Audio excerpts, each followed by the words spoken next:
दोस्तों आप सबको डब्ल्यू याद है? अल्फाबेट वाला नहीं, धमाल मूवी भी जानते हैं इस बड़े से डब्ल्यू के नीचे क्या था? अगर नहीं जानते तो मैं बता दूं, इस डब्ल्यू के नीचे था 10 करोड़ रुपए। जी हाँ, 10 करोड़।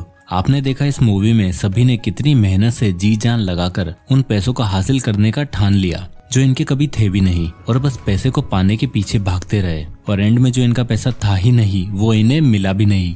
दरअसल हम में से मोस्टली लोग अपनी लाइफ को भी कुछ इसी तरह जीते हैं, जिसमें हम सिर्फ और सिर्फ पैसों के पीछे भागते रहते हैं। पैसा कमाने के सिर्फ 1 या 2 रास्ते जानते हैं और जिंदगी भर उसी पर चलते रहते हैं। हमेशा बस इसी उम्मीद में लगे रहते हैं कि कहीं से कोई लॉटरी लग जाए और मैं रातों रात अमीर बन जाऊं। और ये दिक्कत सिर्फ यंग और मिडिल एज्ड लोगों की नहीं है, बल्कि आजकल के छोटे छोटे बच्चों की भी यही सोच है। सबको इजी मनी चाहिए, बिना नॉलेज के, बिना मेहनत के पैसा बस आता रहे। तभी तो इस मूवी में जब इस बच्चे से पूछा गया कि तुझे क्या चाहिए, अरे फिर कितने चाहिए?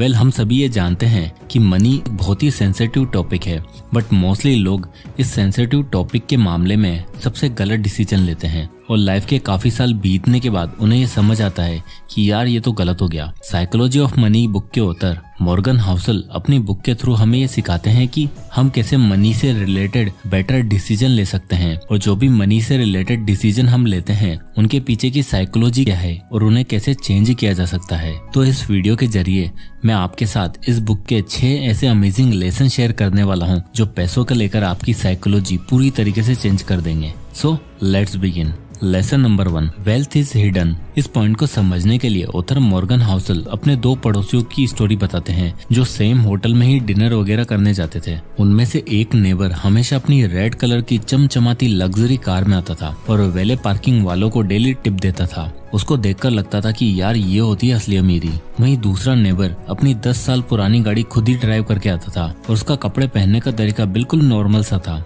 पर एक दिन मॉर्गन देखते हैं कि वो बड़ी लग्जरी गाड़ी वाला आदमी एक छोटी सी सेकंड हैंड कार ड्राइव करके आ रहा है। पूछने पर पता चला कि उस आदमी के ऊपर काफी लोन था और उस लोन को चुकाते चुकाते उसे अपनी लग्जरी कार को भी बेचना पड़ा, जिससे ये पता चलता है कि वो रिच दिखना चाहता था, ना कि रिच बनना। वहीं दूसरा नेबर जिसे ऑथर नॉर्मल समझ रहे थे, दरअसल वो मल्टी मिलियनियर निकला। उसके खुद 2 बिजनेस और 3-4 प्रॉपर्टीज भी थी। अक्सर हम में से मोस्टली लोग दूसरों को उनकी लाइफस्टाइल, उनके रहन सहन और उनकी महंगी महंगी गाड़ियों से जज करते हैं, पर अगर ध्यान से देखा जाए तो ऐसे लोगों के पास सेविंग के नाम पर बैंक अकाउंट में सिर्फ 5 से 10 लाख रुपए भी नहीं होते, क्योंकि ऐसे लोग सिर्फ रिच दिखने के चक्कर में अपनी पूरी लाइफ लोन्स और ईएमआईज पर निकाल देते हैं। अब दोस्तों यहाँ मैं आपको ये नहीं कह रहा कि महंगे शौक मत करो या मन की मत करो, पर किसी भी चीज में पैसा लगाने से पहले आप ये जरूर जज कर लेना कि ये चीज आपने रिच बनने के लिए की है या सिर्फ रिच दिखने के लिए। इसलिए ऑथर कहते हैं कि ट्रू वेल्थ वो है जो हिडन है, और ऐसे लोग जो नॉर्मल लाइफस्टाइल जीते हैं और अपना ज्यादा टाइम एंड मनी स्पेंड नहीं बल्कि सेव करते हैं, वही सही मायनों में रिच होते हैं।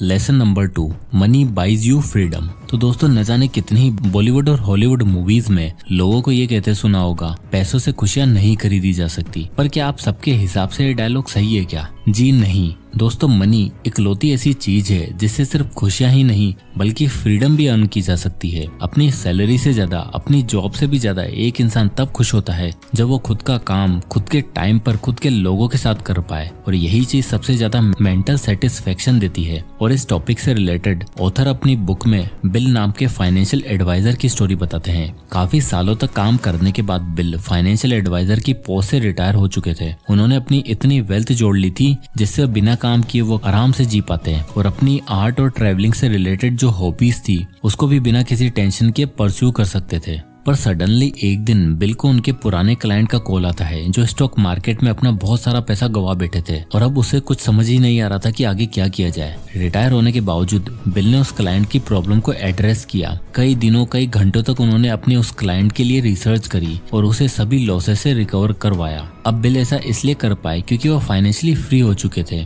और इस फ्रीडम ने उन्हें उस चीज के ऊपर कंट्रोल दे दिया जो हर किसी का ख्वाब होता है, and that most important thing is time. Lesson number 3, rational versus reasonable.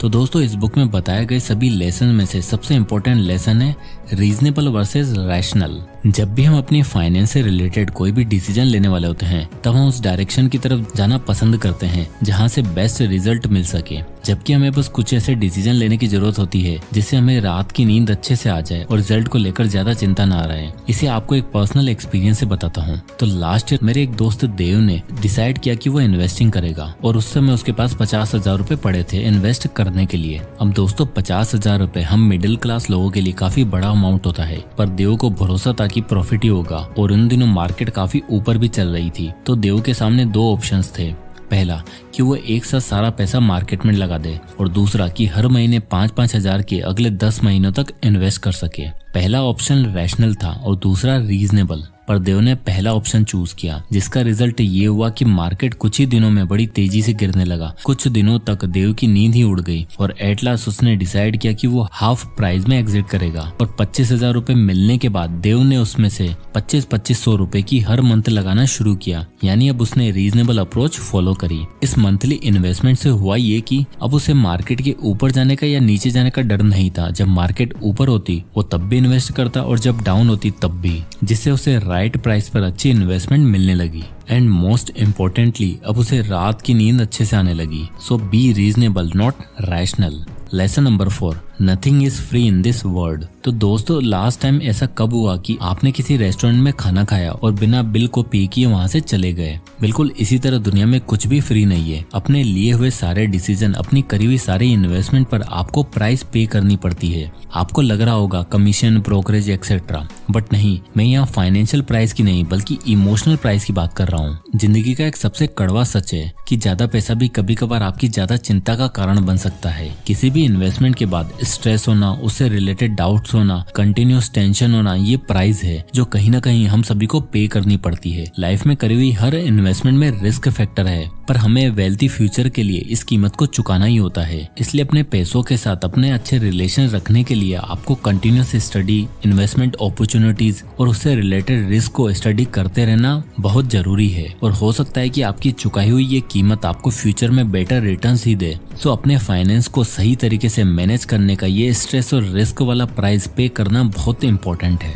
Lesson number 5, never enough. The psychology of money book में एक सबसे मेन आइडिया जो ऑथर मॉर्गन हाउसल हमें बताते हैं कि आप कितनी भी दौलत शोहरत कमा लो, कितने भी अमीर बन जाओ, आपको हमेशा यही लगेगा, दिस इज नॉट इनफ। ज्यादा वेल्थ के साथ हमारे अंदर सेंस ऑफ एनवी भी आ जाता है कि बस काश इससे आगे निकल जाऊं, और एक से आगे निकलने के बाद दूसरा, दूसरे के बाद तीसरा, और ऐसा चलता रहता है। और ये नेवर इनफ वाली गेम आपको कभी भी सेटल ही नहीं होने देती। दोस्तों अमेरिका में अगर आपको टॉप 1% की कैटेगरी में आना है तो आपको एटलीस्ट $8 लाख की पर ईयर इनकम चाहिए होगी। तो मान लेते हैं यह है मिस्टर जॉर्ज, जिनकी इनकम है $8 लाख, जो टॉप 1% की लिस्ट में आते हैं और खूब ट्रेवल करते हैं। और एक टूर के दौरान वो मिलते हैं मिस्टर जॉन से, जो एक कंपनी के CEO हैं, और वो $25 मिलियन हर साल अर्न करते हैं। अब आपको लगेगा कि जॉन की लाइफ तो बड़ी सेट है, वो सबसे अमीर है, पर जॉन एक बहुत ही फेमस डायरेक्टर मिस्टर मिलर के दोस्त हैं, जिनकी वेल्थ $10 बिलियन है, और इनकी वेल्थ के आगे जॉन की वेल्थ कुछ भी नहीं। और थोड़ा और आगे बढ़े तो जेफ बेजोस की वेल्थ $175 बिलियन